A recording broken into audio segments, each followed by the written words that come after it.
Hello Yu-Gi-Oh players, I'm the RJB0, and welcome to the deck profile and deck discussion and deck celebration of my favorite top tier deck of the format, as you probably guessed from the title and from that deck right there. That deck is Agents. Now, I'm sure some of you are already Agent players and are totally aware of how awesome Agents are, and probably just want to get to the deck profile, so I will have a thing in the description or an annotation right there or something like that to let you know where you can go to find that instead of having to go through this entire discussion. But for everybody else, maybe if you're curious about Agents, or you are just kind of between decks, or you absolutely hate Agents, then you should probably stick around. So I want to get started by saying I friggin' love Agents. Like, that probably was obvious already from how enthusiastic I sound about this video, but this deck has taken me to many a very fulfilling and fun victory at my locals, and I really recommend it. I think even to pretty much any player. If you're a beginner and you want to learn how to play the game with a competitive deck, I'd start with Agents. If you're an intermediate player and you want to just get better at the game, I'd go with Agents. If you're a competitive player and you want to have some fun while you're doing, topping at tournaments, then Agents are the way to go, I think. And what makes Agents really special is a few things. First, I think it's the most solid deck of the format. It isn't broken, it isn't sacky, and it isn't like other decks that are kind of, not broken or sacky, that just kind of hover around the tier 2 and never really amount to much. Agents are just a very good, solid deck. And the second thing is Agents really cater to player preference. As long as you have the engine with the Earths and the Venuses and the Shine Balls and the Hyperions, you can pretty much screw with the rest of the deck as much as you want, and it will function, and you can just totally tech it out to your player preference, and that makes your games more fun and more creative. And with those two things in mind, I'd say that Agents are a very skillful deck and make players better at the game. They made me better at the game. That's one of the reasons why I love them so much. And a final note about Agents is that they're extremely cheap to make. So they're good for beginners that way, and they're good for intermediate players that way, and pretty much anybody, you can just make an Agent deck for not very much. Pretty much the only really expensive card in the deck is BLS, and BLS is to Agents like Gateway is to Samurai. It's really good, and if you get it in your hand, you're probably going to win, but you don't really need it for the deck. So if you don't want to include the BLS, you don't need the BLS, and your Agent deck will run just fine. So my Agent deck is very similar to Simon He's Agent decks.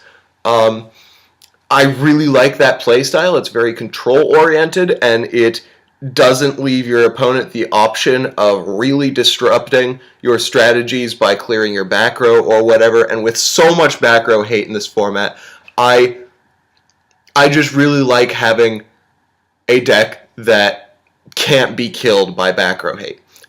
That's pretty much it. And I guess now we should get to the deck profile. First, of course, you have to have it 2 Earths. It's your floater, you summon it, it's an instant +1, and it's like Stratos, not to mention it's a frickin' tuner. So if your opponent somehow leaves it on the board for the turn, you can get amazing plays off of Venus, which you search with that Earth. I run 3 of it because it's probably the best card in the deck. Venus, if you didn't open with a Shine Ball, is a +3 for the cost of 1,500 life points, and then it goes into, a +2 for the Gotchi or the Daigusto Phoenix, but you plus so hard off this card, and it makes amazing opening plays, and is really the engine of the deck. And then, of course, I have my 3 Shine Balls, which I shinied out like the rest of this deck. They suck to get in your hand, but having 3 of them makes your Venus always live, and you can almost always get rid of one of them in your hand. I think it's only been once since I remade this deck that I opened with more than 1 Shine Ball, and I opened with 3 that game, and that sucked. But other than that, you're usually able to make use of these shine balls. Next, a lot of people play Christia in this deck, but I don't like it. I find it more dead than live more often than not. So instead, I teched in one Agent of Miracles Jupiter. Now, this seems like a weird decision, and not very many people run this card in their agent deck in a more competitive format. But at my locals, there are a lot of Prophecy decks and a lot of Samurai decks. And this card can single-handedly run over Shien, and it can run over Priestess, and it can even run over Logia, and it can force them out of their Logia or their Dolka. It's a very good card against those decks. So I just use this for player preference because it's very good against my local meta, and I like it better than Christia because it's almost never a dead draw. And it is fuel for your big boss, Master Hyperion. You use, of course, 3 of this card because it's like Dark Armed on crack. It's very easy to summon. It has no summoning restrictions, which means you can tribute summon it, and you can summon it by removing an agent from basically anywhere except the deck.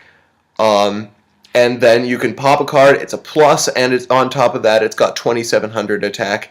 It is a beast of a card. And with that engine in your deck, you can pretty much make the rest of the deck whatever you want it to be, and it'll work out.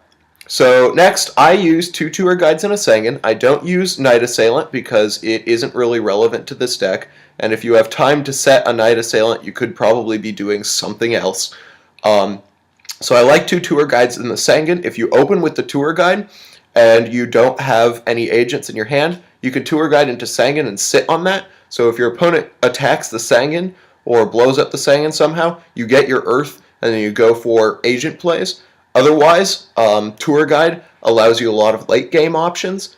If you need to stall out a little bit, you can go for Zen mains, and if you need to get one of your agents back, which is one of my favorite strategies in the game, you can go for Levier. I think my favorite moment ever in any tournament is whenever my opponent bottomlesses my Venus while I have a Tour Guide in my hand, because then you can go Tour Guide into Tour Guide, go for Levier, summon Venus, go into your 3 Shine Balls, and then overlay for Phoenix, and then attack twice with your Levier. It's a fantastic play, and I love it. Next, 2 Thunder King Ryo, because it's good against Prophecy, and it's good against Samurai, and it's good against Heroes. It's pretty much good against everything.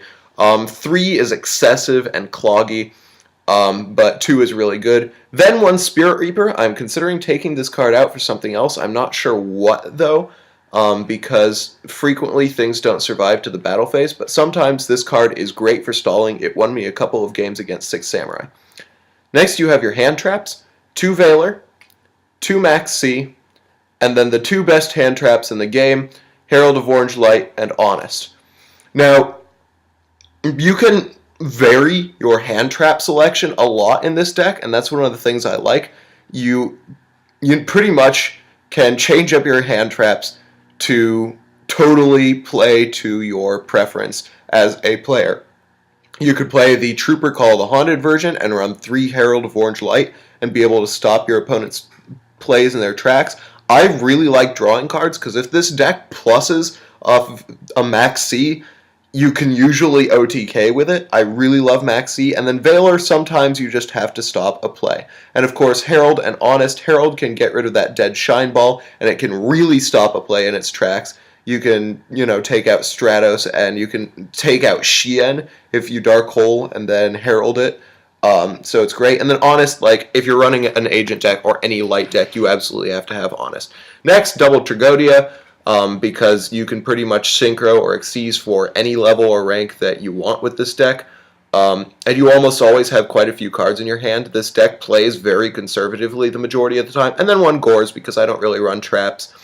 1 Chaos Sorcerer, because it's Chaos Sorcerer, and of course BLS. Getting into the back row, we have 3 MST, because taking out back row is really important for this deck. If you're facing the Rabbit matchup, then macro is a serious problem. If you're playing against Dark World, skill drain is an issue, and it can also disrupt the Gates plays. And this card just clears the way for you to make big plays. The same is true of Heavy Storm, and then of course Dark Hole and Monster Reborn. Next I have one creature swap, once again in case of Dead Heralds, and you can also use it to get rid of Earth the first turn you summon it and run over your own Earth with your opponent's monsters, and you can do the same with Sangan. I'm going to skip over that next one so I can put in Enemy Controller. One of my favorite moves is to summon Tour Guide and use it to get Sangan and then set an Econ. My opponent will try to go into a big play, and you can disrupt it by sacking Sangan to take control of that monster with Econ. You overall go 1-for-1 because the Sangan replaces itself for Econ, but it just can seriously disrupt your opponent. Mind Control is, since I have so many tuners and I can go for pretty much any rank in the game, you can grab your opponent's monsters and use them as fuel for your own plays. Forbidden Lance, because it just, it protects your monsters, and it's really great. And then one Treacherous Trap Hole. My side deck and my extra deck are actually much more unique to my play style. Of course, you have the staples, you have those three rank 2s, number 96, is it number 96? Yeah. And Phoenix and Gotchi, and then you've got Levier, Acid Golem, and Wind Up Zenmanes. At first I wasn't running Leviathan because I didn't have one, and then I just didn't put Leviathan back in because I really very rarely had any use for it. And I'd rather have Utopia because I have enough level 4s in this deck to make Utopia live, and there are a lot of times when I wished that I had a rank 4 so that I could mind control like a Keyzon or something like that and overlay for Utopia. So next we have an Armory Arm because you can synchro for 4, and then Cataster and Librarian. There are a few Dragoonity players at my locals who really like those synchro plays, so Librarian is helpful. Gaia Knight, once again, for those level 4 and Earth plays. Black Rose because it's Black Rose. Stardust because it's Stardust. Scrap Dragon because it's Scrap Dragon. And Mistworm because why not? And then finally, my side deck. We have the YCS token. One Gemini Imps because Dark World are a thing, and I don't need 2 because I've got so much other siding stuff against Dark World. Double Puppet Plant because, once again, the vast majority of my local meta is Warrior and Spellcaster type. The End of Anubis, this is like one of my favorite new cards. You can use it against Atlanteans, and you basically win the game because they can't run the darn thing over, and it can't be MST'd. And then one Christia, I side this in because, occasionally there's a deck that you really need a Christia against, and I like to have it on hand. But I don't like 2 because 2 get cloggy. 1 Overwork just because I only have 1 and I don't like the Fire Fist matchup. 2 Royal Decree, 2 Gozen Match, 2 Soul Drain, and 3 Shadow Imprisoning Mirrors, once again catering to my local meta. So that's my agent deck. I hope you guys try out an agent deck of your own, and if you liked this video, please remember to comment, rate, and subscribe. And this is the RJV0 trying to restart his computer so that he can sign out. See you guys.